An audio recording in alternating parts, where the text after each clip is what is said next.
Nessa noite nós vamos ler, estudar o capítulo 11 do Apocalipse. Quem é essa besta que sobe do abismo, que aparece aqui nesse capítulo?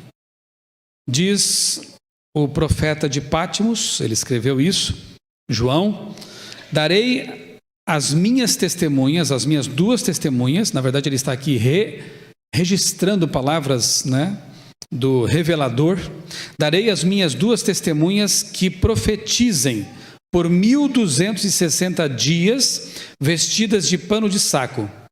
São estas as duas oliveiras. Ele faz comparações que nos ajudam a decifrar esse enigma, para saber quem são as duas testemunhas. Elas são também duas oliveiras e dois candeeiros ou castiçais, lâmpadas, que se acham em pé diante do Senhor da terra.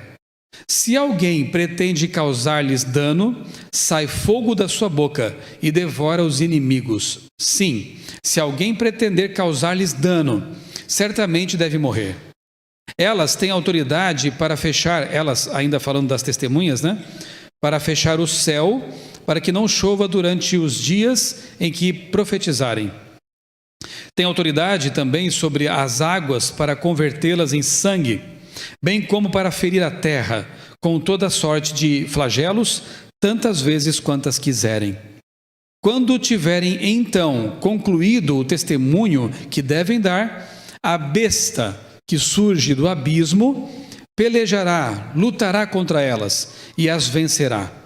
E a praça da grande cidade, que espiritualmente ou simbolicamente se chama Sodoma e Egito, onde também o seu Senhor foi crucificado.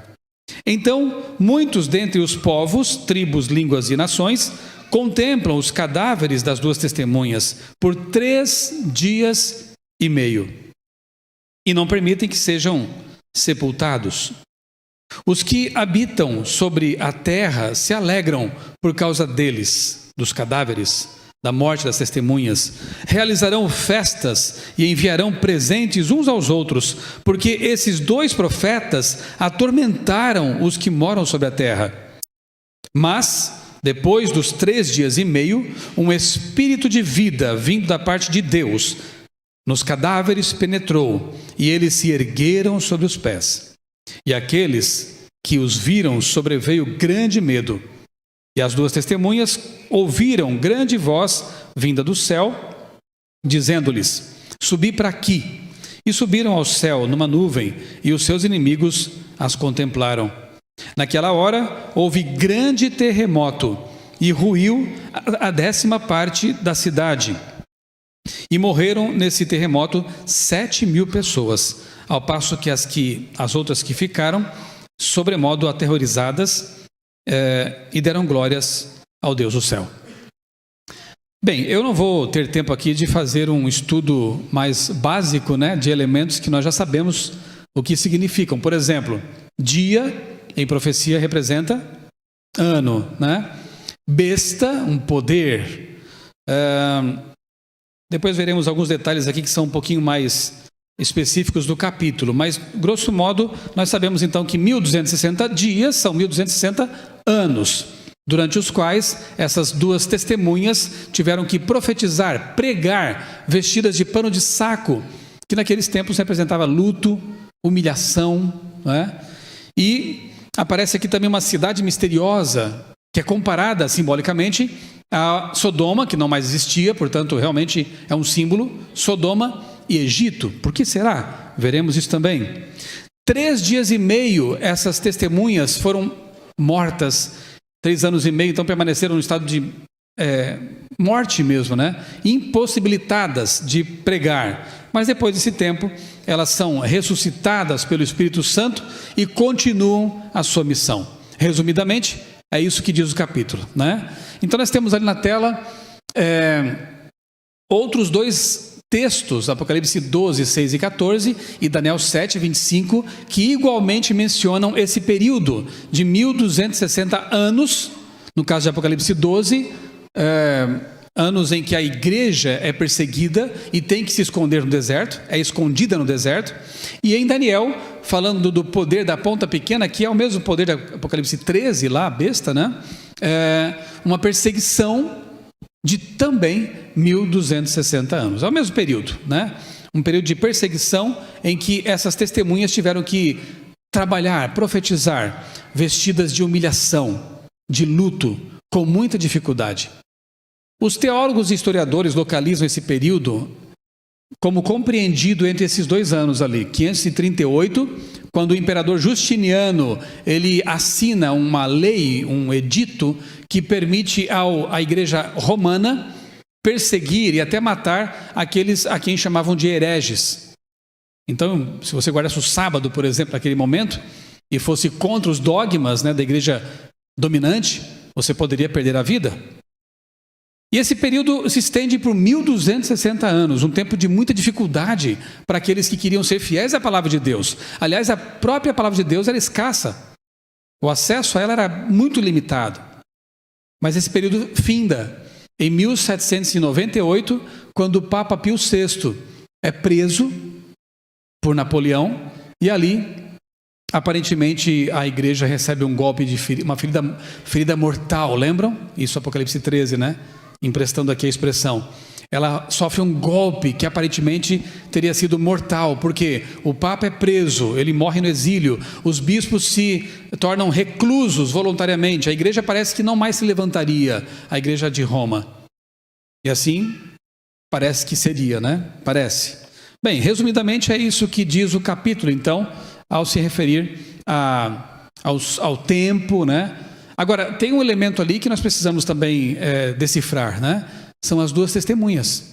Essas que profetizam nesse mesmo tempo de perseguição, vestidas de saco, são mortas 3 anos e meio nesse período e depois voltam a trabalhar com grande poder.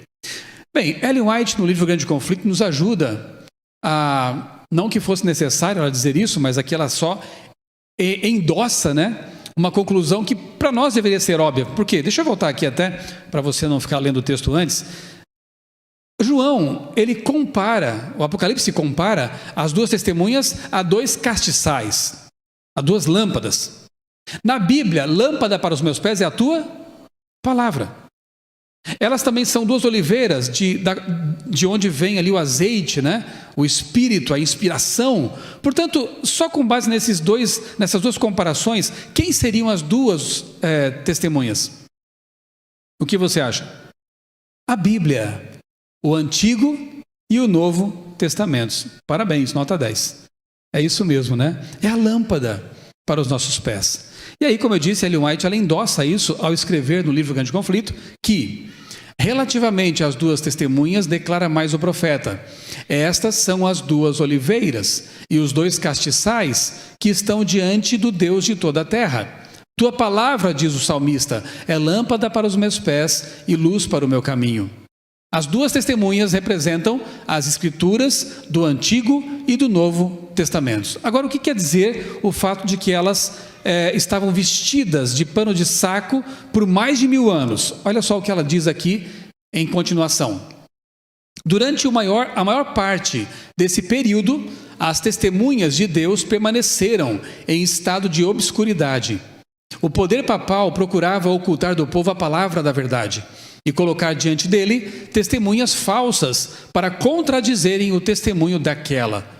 Quando a Bíblia foi proscrita pela autoridade religiosa e secular, quando o seu testemunho foi pervertido, fazendo homens e demônios todos os esforços para descobrir como desviar dela o espírito do povo, quando os que ousavam proclamar suas sagradas verdades eram perseguidos, traídos, torturados, sepultados nas celas das masmorras, martirizados por sua fé, ou obrigados a fugir para a fortaleza das montanhas e para as covas das cavernas da terra, então as 2 profetizavam vestidas de saco. Deu para entender? Fica bem claro, né? Elas então, num tempo de muita provação, dificuldade e perseguição, tinham que profetizar nessas condições. Talvez os valdenses sejam a melhor representação desse período, né? Porque eles, como povo de Deus, liam a Bíblia, copiavam trechos dela, iam aos mercados, às feiras, e quando encontravam pessoas sinceras, pessoas realmente interessadas na palavra, eles tiravam com todo cuidado debaixo da roupa esse trechinho que copiavam e davam para as pessoas. Os primeiros comportores, digamos assim, corriam risco, né, de morte com essa atitude. E, de fato, a Igreja Romana matou muitos deles por causa disso. Vestidos de pano de saco. Pregar não era nada fácil.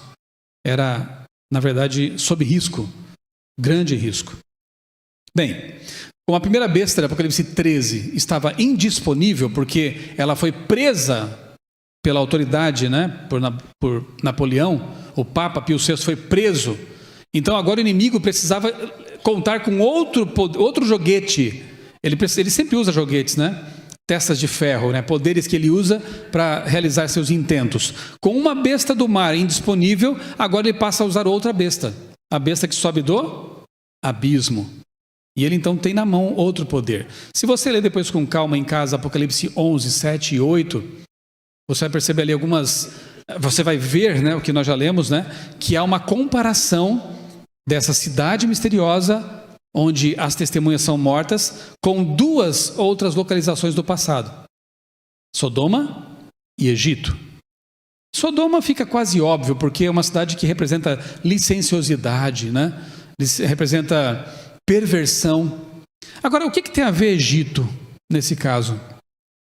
Quando a gente lê Êxodo capítulo 5, verso 2 especificamente, a gente percebe por que Egito representa essa cidade que está ligada à besta do abismo.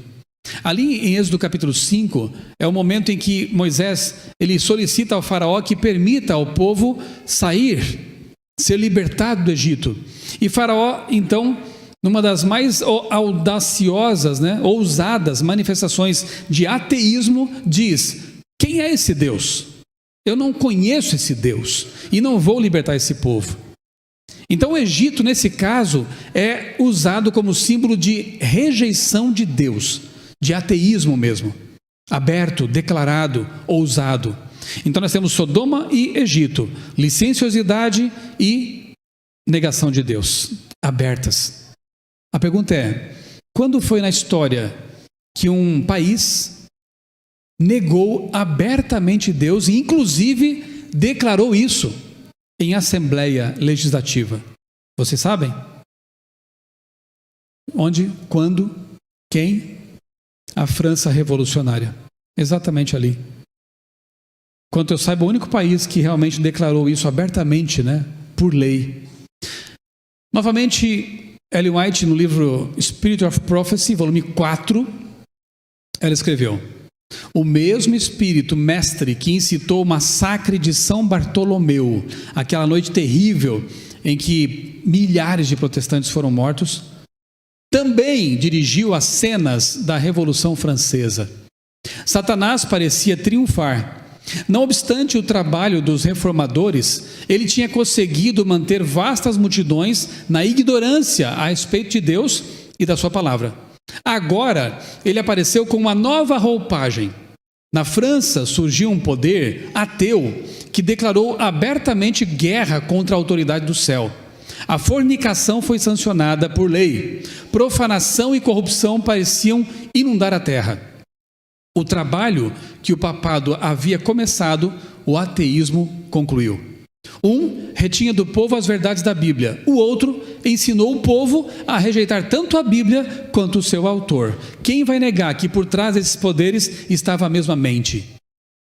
Por meio de uma besta, ele leva o povo a crer em dogmas e distorce a Bíblia. E por outro agora, por meio de outro poder, ele vai simplesmente rejeitar a Bíblia e o Deus da Bíblia. Aparentemente uma vitória tremenda, né? Sem dúvida. Só que não, veremos depois o decorrer da história. Uma nova roupagem. Claro que a Revolução Francesa trouxe algumas vantagens, a gente sabe disso. Se analisarmos do ponto de vista apenas político, né, a gente percebe que houve ali democracia e sei lá, outras coisas mais. Agora, a minha análise aqui não é meramente política, é espiritual. E tudo nesse planeta tem que ver com um grande conflito. Se nós estudamos a Bíblia, entendemos isso. Então, eu diria que nada nesse mundo é neutro, né? Quem comigo não ajunta, espalha. Então, repito, a análise aqui agora é sob a ótica bíblica e profética. deixemos de lado aquelas coisas que eventualmente foram realmente positivas, né, dessa revolução. Olha aí, Blackwood Magazine, em novembro de 1970, diz, registrando que a França é o único estado que, por decreto da Assembleia Legislativa, declarou não haver Deus, em cuja capital a população inteira dançou e cantou com alegria ao ouvir a declaração. O que diz o capítulo 11? Que quando as testemunhas fossem mortas, o povo faria festa, daria presentes, né? Dariam uns aos outros presentes, celebrando a morte de Deus, celebrando o fim daquelas duas testemunhas incômodas que insistiam em revelar seus pecados, seus erros. Aí está, uma revista secular registrando exatamente o que aconteceu e como estava profetizado na Bíblia. Mas eles transformaram o casamento num contrato transitório. Hoje também é assim, né? Mas naquele tempo foi um escândalo para muitos. Casa, não deu certo, você pode romper o contrato e partir para outra. Eles banalizaram o casamento. Sodoma. Eles criaram uma semana de 10 dias, porque a semana de 7 dias aponta para a Bíblia, obviamente. De onde vem a semana de 7 dias? De Gênesis. Então, para renegar realmente o cristianismo, eles criaram uma semana de 10 dias. Não durou muito, porque as pessoas começaram a ficar doentes, estressadas. E hoje a gente sabe por quê, né? Se você puder pesquisar um pouquinho sobre o ciclo circasseptano, você vai saber por quê. Nós somos criados para funcionar em ciclos de 7 dias. Eles não sabiam. Tentaram fazer diferente e se deram mal. Tiveram que depois voltar à semana de 7 dias. Mas tudo o que puderam fazer para matar as testemunhas, os franceses revolucionários fizeram. Ano passado eu tive a oportunidade de fazer uma série de pregações na Europa. E como eu sabia que ia passar também pela França, eu fiz questão de registrar algumas cenas que tem que ver com esse assunto aqui.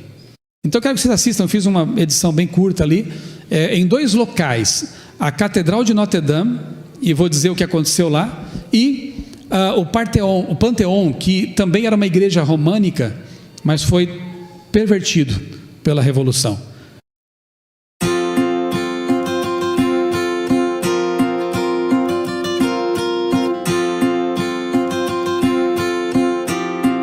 A Catedral de Notre Dame começou a ser construída em 1163, em estilo gótico, aqui em Paris, ladeada pelo rio Sena, e ela fica bem na ilha da cidade, na chamada Ilha da Cidade, que marca o começo da história aqui da cidade de Paris.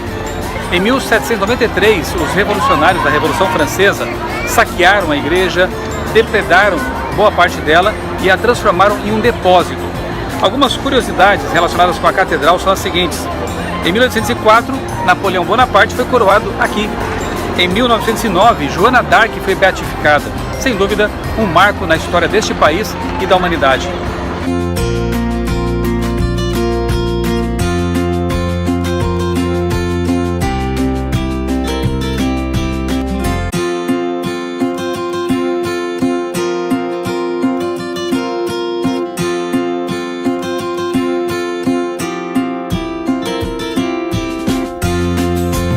Aqui na Catedral de Notre Dame, os revolucionários da Revolução Francesa cometeram aquela que talvez tenha sido a maior atitude de blasfêmia e de desafio a Deus. Eles colocaram uma mulher prostituta como a deusa da razão, substituindo assim a adoração ao Deus da Bíblia.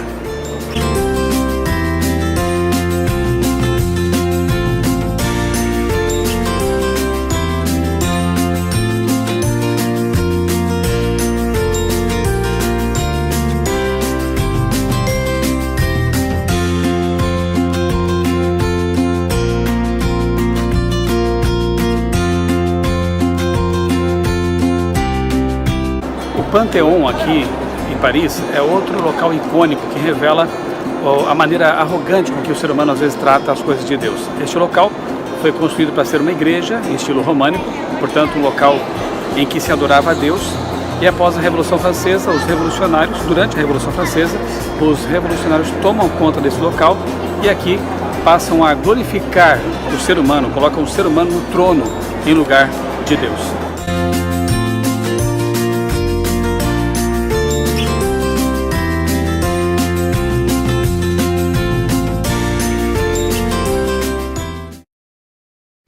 e as marcas da Revolução permanecem lá. Alguém talvez pudesse pensar assim, mas você está forçando a barra porque você é cristão e quer encaixar na profecia. Eu me dei o trabalho de pesquisar autores seculares que perceberam a mesma coisa, esse viés espiritual por trás da Revolução Francesa. Um dos autores, um dos livros que eu recomendo a vocês é esse aí na tela, Os Deuses da Revolução. Ele faz uma análise, é um estudioso, é um acadêmico, ele faz uma análise bem detalhada, né, de todo o processo que antecedeu a Revolução, durante e após, inclusive. Eu pensei duas partes do livro. Uma delas, ele registra o seguinte, que o embaixador dos Estados Unidos na França escreveu de Paris, em 1792, portanto em plena Revolução Francesa, que tinha vivido para ver uma nova religião. Pronto. Ela consiste, diz o embaixador, em uma negação de toda a religião, e seus adeptos têm a superstição de não serem supersticiosos. Gostei dessa. Eles têm com isso tanto zelo quanto qualquer outra seita, e estão igualmente prontos para devastar o mundo a fim de angariar prosélitos. Interessante esse registro. Outro, página 114. Como o cristianismo, o novo culto, que é esse, né, da Revolução, era uma religião de salvação humana, a salvação do mundo pelo poder do homem, tornado livre pela razão. A cruz foi substituída pela árvore da liberdade, a graça de Deus pela razão do homem e a redenção pela revolução. Nós vemos ecos dessa ideia até hoje. Redenção trocada por revolução. Mas eu vou daqui a pouco comentar um pouquinho mais sobre isso aí. Mas enfim, há outros livros, eu peguei apenas um, cujos autores percebem essa coisa religiosa da Revolução Francesa, de uma religião de negação do cristianismo, enfim, que matou as testemunhas na praça. Vamos avançar no tempo agora e perceber algumas coisas. Por exemplo, o neoateísmo e o marxismo cultural, alguns questionam essa expressão, não importa a origem dela, para mim é a realidade que ela expressa, sim. O neoateísmo e o marxismo cultural, para mim, são o último suspiro da Revolução Francesa. Os últimos ecos dela em nosso tempo, no século XXI. É interessante como a gente lê alguns autores no passado e não se dá conta de algumas coisas que estão ali presentes. Talvez não era o momento, talvez a gente não estava preparado para isso, né? Mas relendo Maxwell, nesse livro aí da CPB, Uma Nova Era Segundo as Profecias do Apocalipse, eu me deparei com essa citação que ele faz do professor Palmer, que diz que o movimento comunista jamais haveria tomado forma, a forma que tomou não fosse a ocorrência prévia da Revolução Francesa. Essa palestra vai ter um desdobramento em abril, né, Guilherme? A gente continua, parte 2, e eu vou aprofundar esse detalhe. O comunismo como um desdobramento da Revolução Francesa. Então, abril, estarei de volta aqui para tratar desse tema, mas hoje a gente não pode aprofundar muito isso, senão o tempo vai embora, como já está indo. 1989, a queda do Muro de Berlim marca então o fim da Guerra Fria e da antiga União Soviética. Comunismo aplicado como sistema político parece que foi a bancarrota, não é? E aí, hoje também a gente está vendo, está assistindo isso na nossa própria América aqui do Sul, né? Outro sistema aí embalado por essa ideologia, não deu certo também. Na prática parece a coisa diferente, né? Mas enfim, alguém muito sagaz que percebeu que pela força e pelas armas não daria para levar avante essa revolução, foi esse italiano chamado Antonio Gramsci. Gramsci, um jornalista, filósofo, lamentavelmente foi preso e ficou bastante tempo na cadeia. Por que eu digo lamentavelmente? Porque ele escreveu muito enquanto esteve preso, e ali ele delineou as ideias do que hoje alguns chamam de marxismo cultural. Se ele tivesse ficado solto e tivesse que trabalhar, talvez não tivesse escrito tanta coisa, e o mundo hoje seria talvez um pouquinho diferente. Mas enfim, ele prega a seguinte ideia: não é pelas armas, não é pelas forças, pela força, né? Nós temos que promover uma revolução cultural. Nós temos que cooptar os intelectuais, a mídia e a escola, e assim nós formaremos uma geração revolucionária. Ideias são perigosas, às vezes mais do que armas, né? E assim as coisas foram, né? Então nós temos hoje alguns reflexos bem claros, como a ideologia sem gênero, eu gosto de dizer assim, porque na verdade o que pregam, né? ideologia sem gênero, a ideia de que meu corpo, portanto minhas regras, o abortismo indiscriminado, né, esse é o problema, são ecos dessa ideologia que eu digo nefasta. E quanto ao neoateísmo? Esses 4 senhores aí são chamados de os 4 cavaleiros do neoateísmo: Richard Dawkins, Sam Harris, Daniel Dennett e Christopher Hitchens. Hitchens já morreu. Eu diria que isso aí é o último suspiro ateísta e o declínio da besta do abismo. Note que o inimigo estava usando essa besta porque a outra estava indisponível. Mas quando ela volta, ela é a preferida, obviamente. Ela é religiosa, ela tem muito mais poder. Esses 4 tentaram fazer o que puderam, não deu certo. Outro livro que eu tinha na minha estante e que eu não tinha atentado na época em que eu li para alguns detalhes, eu reli e percebi algumas coisas interessantes. É um livro católico da Loyola. O autor é um filósofo católico, Denis Lecomte, e o prefácio é assinado por um bispo católico. Interessante, hein? Naquela época, eu creio que anos 80 ou 90, ele já tinha se dado conta de um detalhe interessante. Vejam, diz o bispo que os pensadores ateus do mundo moderno, principalmente no século XVIII, denunciam apaixonadamente as mentiras e as ilusões que atribuem à influência do cristianismo. Querem a todo custo libertar as mentes da influência esmagante aos olhos deles, de uma religião opressiva e manipulada pelos exploradores que são os padres. O título do livro: Do ateísmo ao retorno da religião. E aqui ele diz mais: o refluxo das formas mais duras ou mais ideológicas do ateísmo deixa lugar ao ressurgimento do sentimento religioso. Não é necessariamente Deus que está de volta, mas o sentido humano do sagrado ou do divino, o desejo sepultado de certa transcendência que vem à tona assumindo formas estranhas. Muito interessante isso. Porque o que ele está dizendo é o seguinte: olha, a religião está de volta. Os ateus tentaram o que puderam, os revolucionários tentaram o que puderam, mas não deu.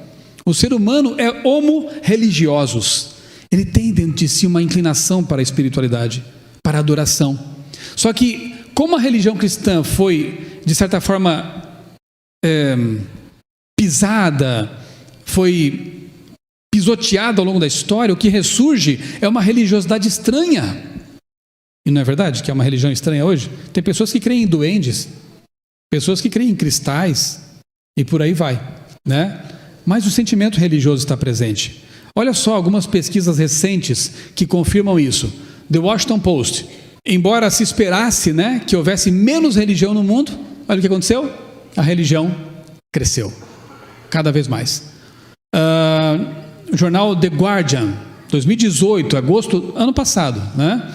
Por que a fé está se tornando cada vez mais e mais popular, ao contrário do que pregavam os neoateístas? Sabiam que 84% da população do mundo professa alguma religião? 84%.